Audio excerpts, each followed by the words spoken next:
Life flows like a river, crossing valleys, climbing mountains, and weathering every storm. Along the journey, it's the real people, real conversations, and real moments that shape who we become. In my opinion, I feel like some teenagers wear a mask because they have to portray this thing out there that, oh, I'm fine. And A lot of teenagers feel like, oh, and also don't be calling someone that say a question, why am I even here? From my perspective, no one in the class seemed interested in me, specifically the boys. At Oasis Inspire, every conversation plants a seed that fuels growth, that ultimately uncovers purpose. Oasis Inspire with me, Counselor Megan Hilton.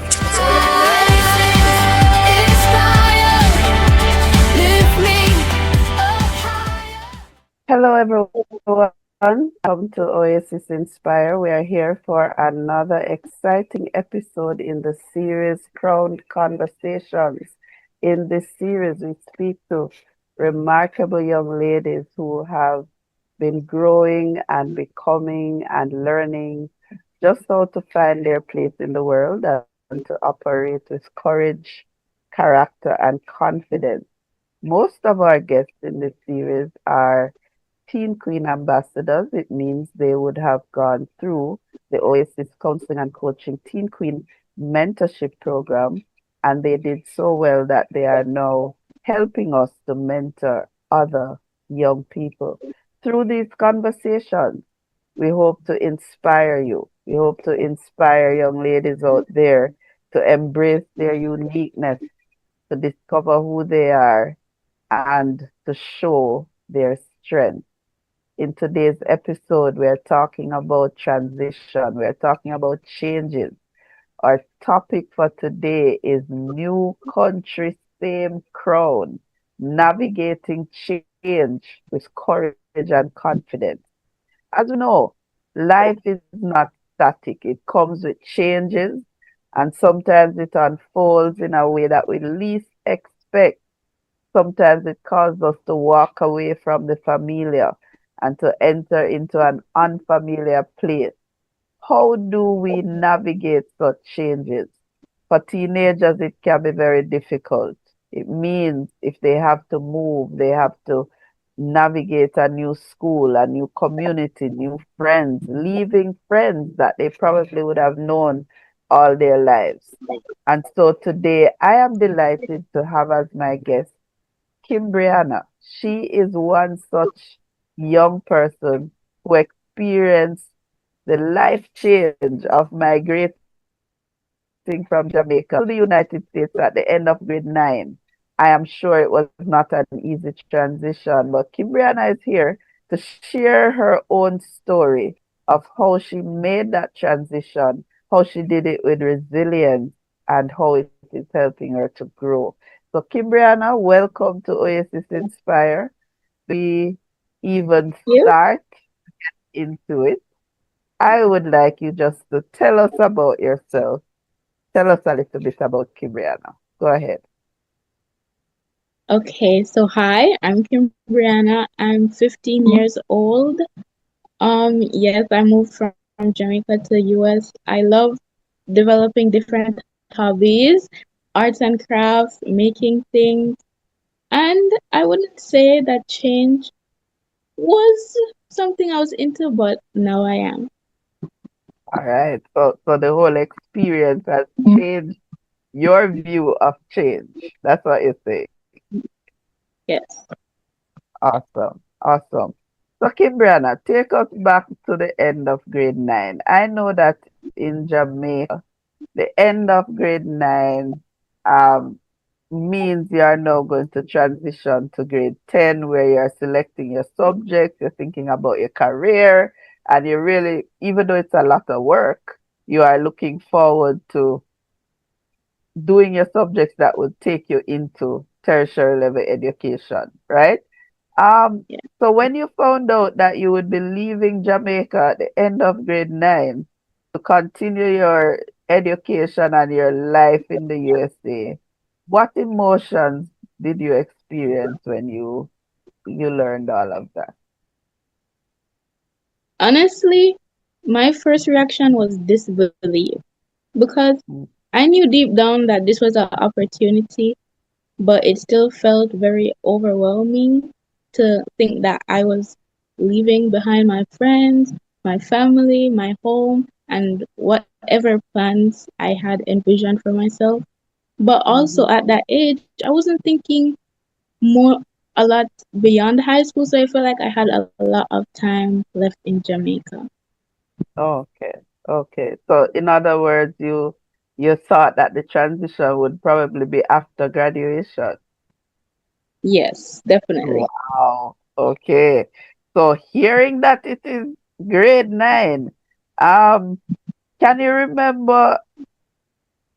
I mean, what do you remember most about those final days when you had to tell your friends and they're expecting you to come back September, right? What do you remember most about that part of it? Telling your friends and all of that. I mean, at that time, I wasn't really soaking it in, and neither were they. Everyone would make a joke that, oh, I'm not believing it until September morning. And I was like, Mm, okay, guys, but when I'm not there. So, yeah, at that time, I was just in disbelief. mm. And when did it sink in? When did it really sink in for you and maybe for your closest friends that yeah, this is really it? So, in the summer before, just before I left, we Mm-hmm. had a little going away party, and my friend wrote me a letter, and I was like, wait, I'm actually leaving, and everyone else. So there was just a bunch of crying. But then after that day, I kind of went back into disbelief until Mm-hmm. August. Well, I started in September. When school actually started, I realized, oh, this is my life now. Wow, wow. And I can imagine you said there were tears. Let me ask you. We're just conversing here today.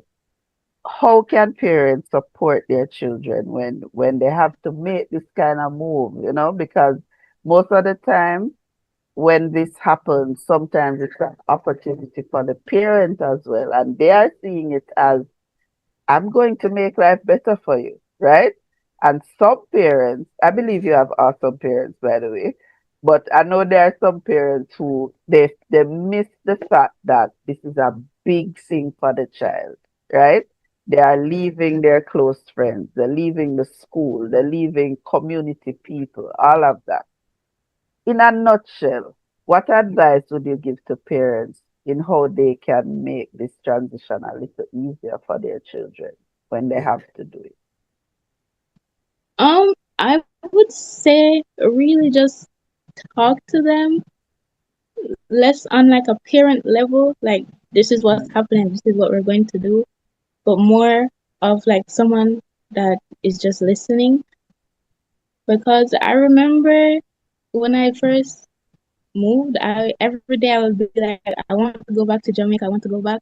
And one day my father just we went for a drive and he just gave me this conversation. And after that I decided I was just going to change my mindset. It was a very emotional time because Hmm. I wasn't taking it well, but it really helped me to see it in a different light. Yeah, yeah. So the parents have to be supportive. And I'm happy you said that because I could hear just from your response that it was very overwhelming. So tell me, what were the biggest adjustments that you had to make when you moved to the US? And what surprised you the most? Okay, so apart from the food, the biggest adjustment was finding my place again. After Mm, I arrived, school had already started, so everyone already had their friend groups. And as someone who struggles with social anxiety, I found it very mm, difficult to put myself out there. So Mhm. even simple things like asking someone for a pencil felt like a major victory. Um, Wow. but going through that made me realize that I didn't have to compromise who I was just to fit in. And as a Christian, I wanted meaningful friendships and I trusted that God would bring the right people into my life at the right time. What surprised me the most is that the school information itself was pretty similar to back home, and everyone would tell me that, oh, it's so much easier. And I'm like, what was actually easier was the school system, not not what I was Not learning. the So that was work. surprising. Yeah, Oh, so you are surprising me now because I was also told by several persons that oh, the work over there is easier. So you are now saying that's not it. It's just the system. Can you yeah. elaborate on that a little more for those who are listening and they are surprised as well, right? So in Jamaica, I know that there are more strict, like there's stricter rules.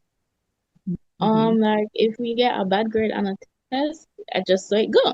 But in America, you have the opportunity to retake a different test, but the same topics and Hmm. stuff like that. You can get extra credit, things that will help you to build upon your grade. Rather than in Jamaica, it's just like you get one shot, and One shot, and if you miss it, that's just it. So that's why I think mhm, that the system is easier. It's also not trying to trick you. Who died on the cross? It was Jesus. There's no trick. okay, there are no tricks. Okay, so as an educator myself, I'm hearing the teachers who may be watching this and they're saying, no, it's a type of questioning. So they may say that the Jamaican system may be better because we force you to think. But from your perspective as a student, if it's a spade, it's a spade. We're not going to tell you that it is square and it has a stick at the top and what could this be, right? It's just Yeah, straightforward. Awesome. All right, cool. I like it. So you had to move and I like the fact that you said you you realized you didn't have to compromise. You trusted God to bring the right kinds of friends. Yes? But let me yeah. ask you, Kimbrianna. You kind of mentioned this earlier, but I want to go a little deeper. Did you have any moments when you wondered if you would ever reach home again? That feeling you had in high school in Jamaica after 3 years. And I do remember this is something I always show off about where you are concerned.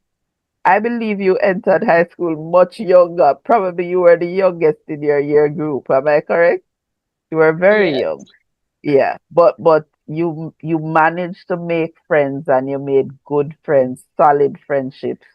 Was there ever a time when you transitioned to America and you were wondering, will I ever feel like that again? Will I really fit in and not fit in the negative way, but will I feel like I belong? You ever had that moment? Multiple times. I mean, God, it took me like a whole year before I actually found my people. So it was really, really hard. There would be times where I would just pray to God and cry and ask questions like why and when. Because Mm, yeah, it was really hard. And I would talk to my friends all the time, and I'm like, how am I going to find people like this? mm. So yeah, it was hard, but it was about mindset really, and yeah, It was about the mindset. Yes. And I know, thank you for being so open, Kimbriana, because I know that many young people listening can relate to some of those feelings if they had to migrate. And I am glad that you you didn't compromise, because we find that because of the peer pressure, many young people end up compromising because they want to fit in, you know. I'm glad though that I heard you say you found your people. Yes?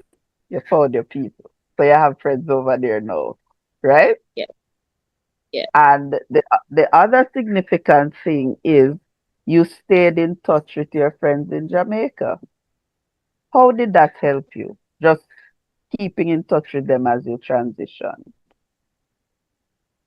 It helped me a lot because, of course, I love my parents and I love my mentor, but sometimes you need somebody that is your age to really listen to you.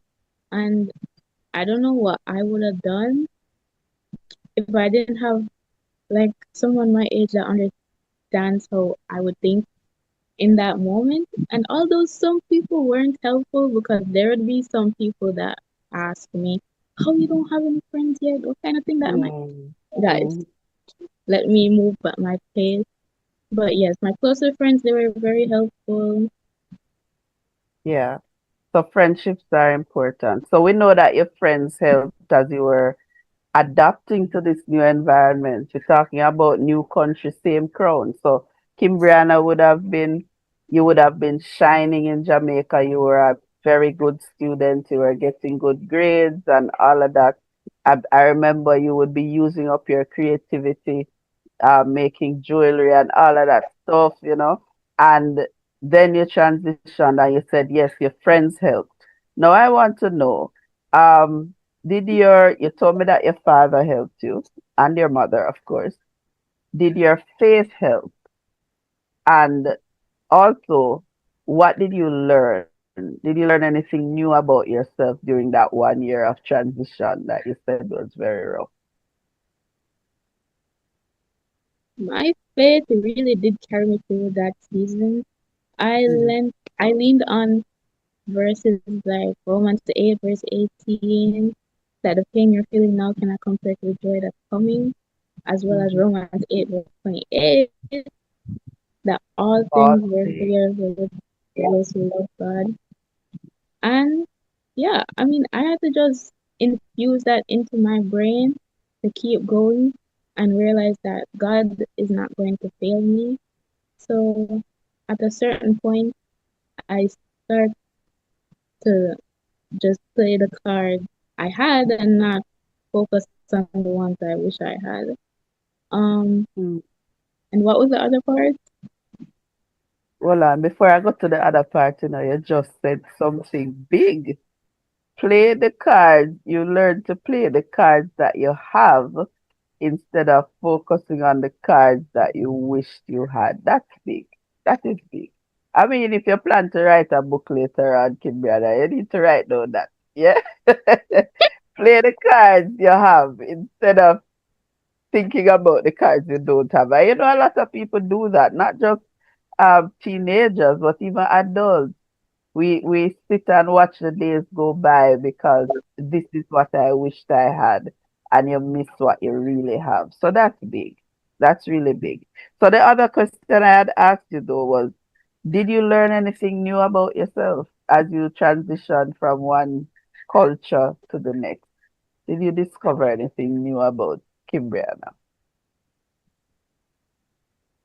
I I realized that I would be able to find peace in any situation once my mindset was right. Basically, I just realized I had full control of my mind, and that is one thing that people really need to get. Once you have control of your mindset, you can get through anything because you just have to think about it a different way. And it also showed me my resilience and my adaptability. And it all, oh, guys, big one. It helped me to realize the path I want to take in life because after going through that mental state, I realized that I want to become a psychiatrist to help Mm-hmm. people who may have ask the same questions I had to myself and people who felt like me. So now I know what I want to do for sure. Of course, I still want to do business, Mm-hmm. but I found like my passion. Your passion, that's big. Wow, there's a way how God works, to get us into the right field. And can I tell you, you're going to be an excellent psychiatrist. All right? Excellent. So, Kimbriana, you're now preparing to enter your senior year of high school. Um, when you look back at the girl who left Jamaica after grade 9 and the young woman you are today, what would you say has changed the most about you? Well, I would, well, I'm pretty much, I'm the same, but I am better. I would Mm. say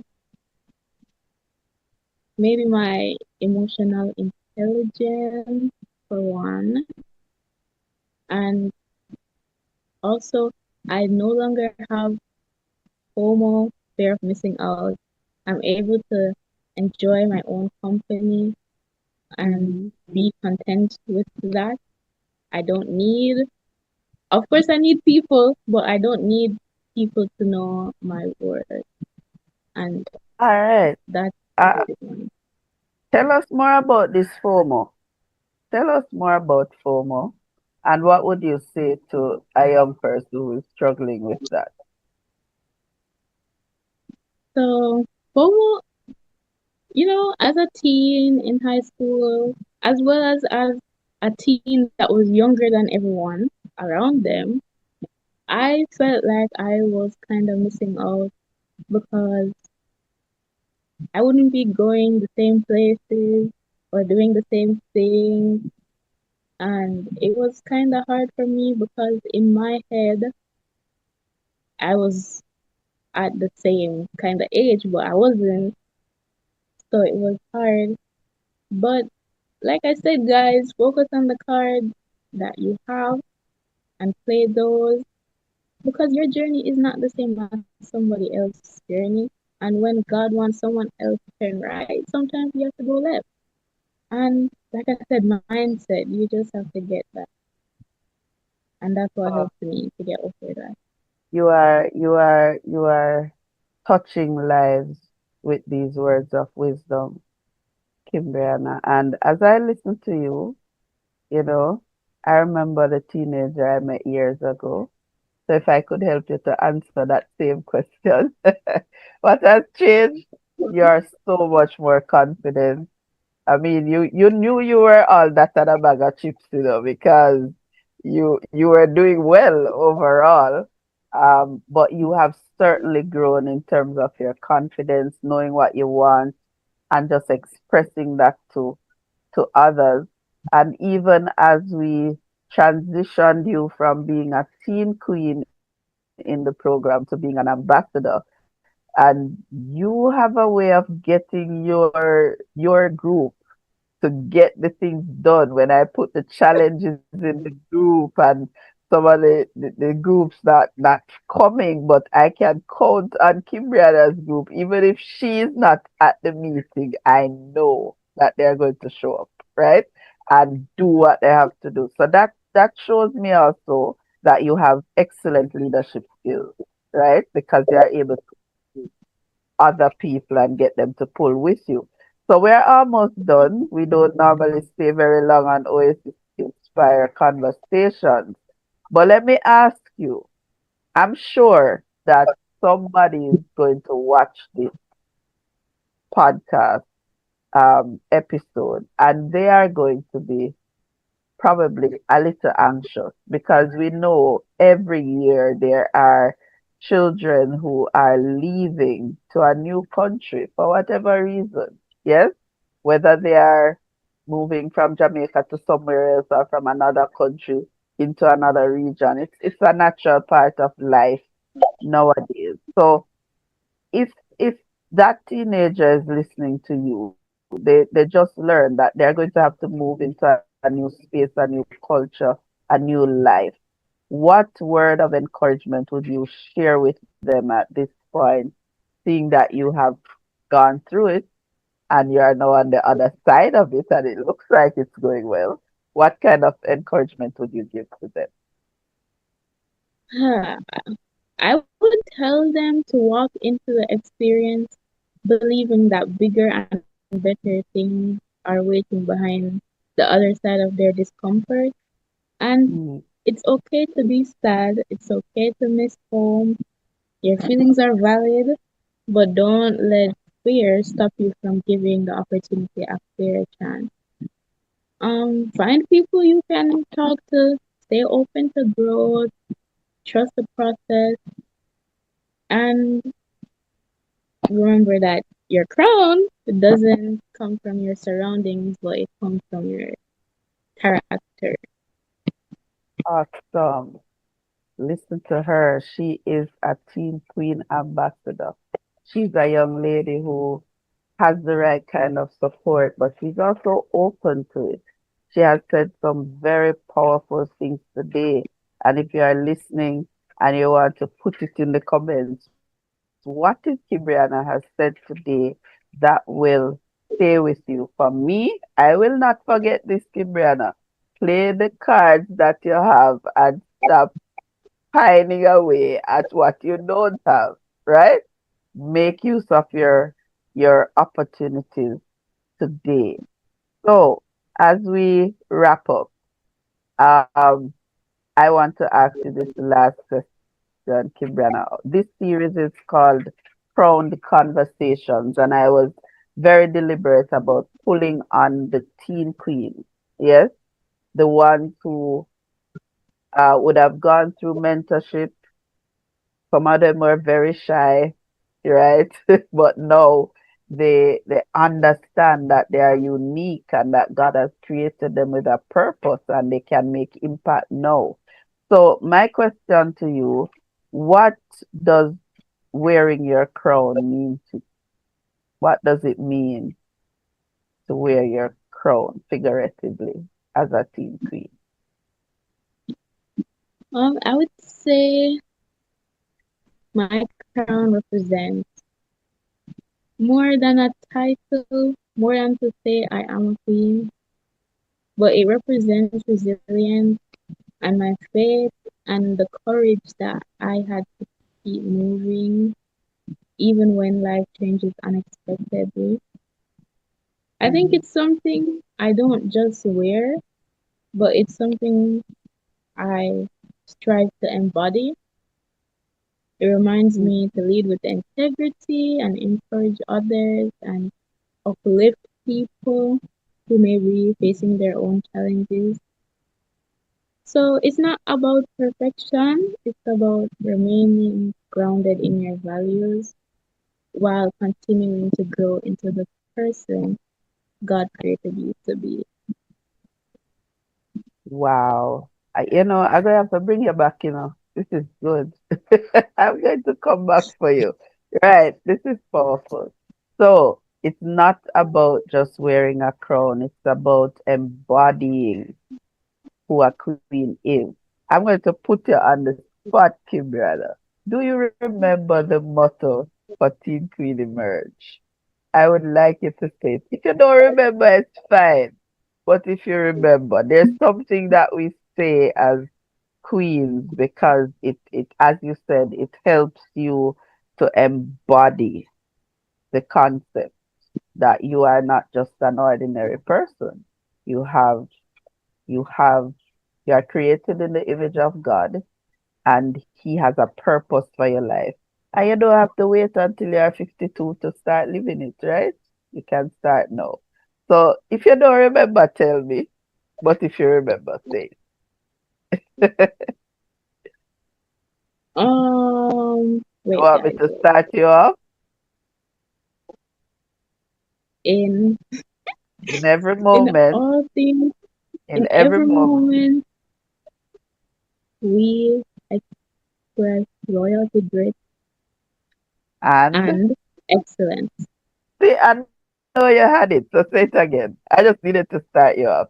In every moment, In every moment, we express loyalty, grit, and excellence.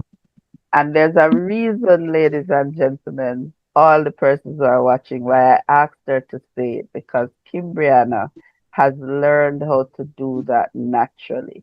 In every moment, she expresses royalty. She remembers that she wears her crown. She expresses grit. When the thing gets rough, she does not give up. She does not throw away her dreams, and she does everything in excellence. So, yes, she was doing very well here in Jamaica academically, and she continues to do very well. So, Kimbrianna, we want to thank you for sharing your journey with us. I have no doubt that you would have inspired somebody today. One of the things, as I said, that stood out for me today from what you shared is that while our surroundings change, our identity doesn't have to change. If we have the right mindset, if we have the right support and um, the resilience, we can come out better on the other side. So, to all my viewers, transitions can feel uncomfortable. It's natural. Kimbriana said to us, your feelings are valid. Those feelings of fear, those feelings of wondering, can I do this? Those feelings are valid. But whether you're changing schools, some of you just got your grade six results. Some of them, like your batch now, Kimbriana, they would have done their C-Sec exam. They are about to graduate and they're waiting on the results. Whatever the change is, whether it's going to sixth form, senior high school, university, facing another any life change, it is okay to feel uncertain. Change often comes at different stages in life. But remember, no matter where you are, it may be a new country, a new culture, a new space, but it's the same crown. You still have the ability to stand out, to stand tall. I am Counselor Megan, and this has been Crown Conversations. And we want to say thanks again for joining us and thank you to Kimbriana. You were an awesome guest. We look forward to talking to you at the end of high school to see how it's going, senior high school. And we just want to say join us again next time for another exciting episode on Oasis Inspire, where we inspire hope and instill excellence. God bless you, everyone. Bye bye.